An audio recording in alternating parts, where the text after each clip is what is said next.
Welcome to the Ballroom Dance channel. Today's question. Hi, Sunny.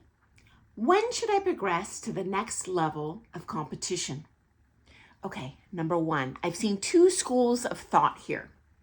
In my experience, the American coaches almost always encourage you to stay low as long as possible, meaning you compete in bronze as long as the rules allow you to do so. Then progress to silver as long as the rules allow you to stay in that category.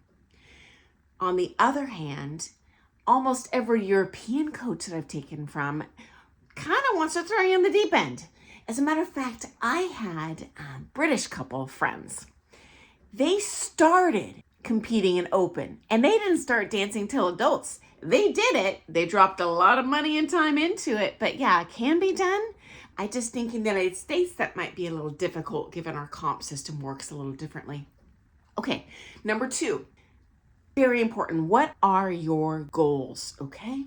If you don't care about the results, heck, enter gold. Nothing's stopping you. But my suggestion personally is to stay low as long as possible. That's what I did, and that successfully gave me a train ride from newcomer amateur all the way through open pro. Just worked for me. Everyone's a little different in their situation, okay? Also, I was kind of stunned once I turned pro and started competing pro-am as the pro. I find many of the more mature competitors have a short timeline in mind, okay? So I started young, it's a little bit of a different game. You know, if you start competing and say you're 50 and you're like, okay, well, my body's gonna poop out here and I really wanna get to that gold level, they care less about the results and more about enjoying that dancing, doing those fancy figures. And hey, if you don't care about the results and you want to achieve that goal, and you know what, guys? My body starts pooping out as I age. I get it. You know what? All the more power to you. You make whatever joyful, rewarding comp experience you want for you. That's going to look a little different for each dancer. Okay, number three.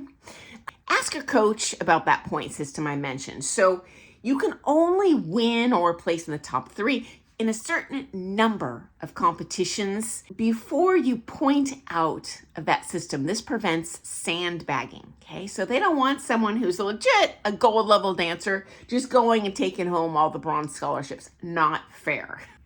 And as a matter of fact, when I was an amateur competitor, I had to strategically select my comps to make sure I didn't point out, because I did want to win each title at the US Nationals before I went up, just as kind of my own personal bucket list. That honestly doesn't matter in terms of 99.9% of people's goals, but that was my goal. And just knowing my skill level and, well, I'm not legit gold anymore. Okay, well, I'm not going to enter these big comps and get any more points just because I did want to follow all the rules. Mama's a rule follower.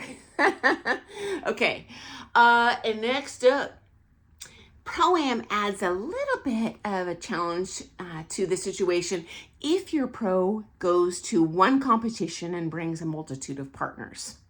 Here's the challenge. I might have 5 silver level students.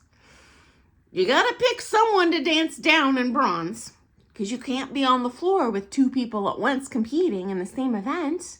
Or maybe you have to jack someone else up that's actually really legit silver level dancer into the gold and kind of throw them to the wolves just so you can fit them in. And the reality is, at least in my case, most of those pro-am competitors are going to be at that bronze and silver level. That seems to be where the sweet spot is because they tend to take only 1 or 2 privates a week. So in that case, your pro is going to put you in the best category, all things considered. And then just be aware that there might be some preference for certain students that take a ton of lessons and spend a lot of money with that coach. If that's kind of a whiny student that I really want to be in the gold, they're going to get what they want. You know, usually that pro is ultimately trying to make a living doing this, so they might need to cater to that squeaky wheel in which you'll suffer. I don't have a magic pill for that, other than perhaps talking to your pro about it. Have an honest conversation, and maybe you can strategically plan to compete at different comps than that person who's hogging all of those slots that you want. Okay. Final thought. Timeline is going to look different for each person. This is greatly dependent on, well, your age, your goals, your talent. In my opinion, most important, probably how many lessons you can get. Can you afford visiting coaches? There's a number of variables here. I will go ahead and post a separate video on that because I got parent-teacher conferences this morning and I got a roll. So I hope that answers your question. Friends, I love when you ask questions, guys. When I come on here each day, I like to share stories from my 40 years in this industry, competing, teaching, tips to save money. But even more, I love answering your questions and sharing your stories. And when you ask a question in the comments, I never share your name or handle in the comments. If you share a story, I always change the wording if it will in any way identify you in your home studio, because often these are maybe tense situations you're sharing with me, and I don't want to create any drama for you in your home studio. I get it. Okay, guys, I cannot wait to see you first thing in the morning for some more things ballroom dance. Have an awesome day, friends. Doodles.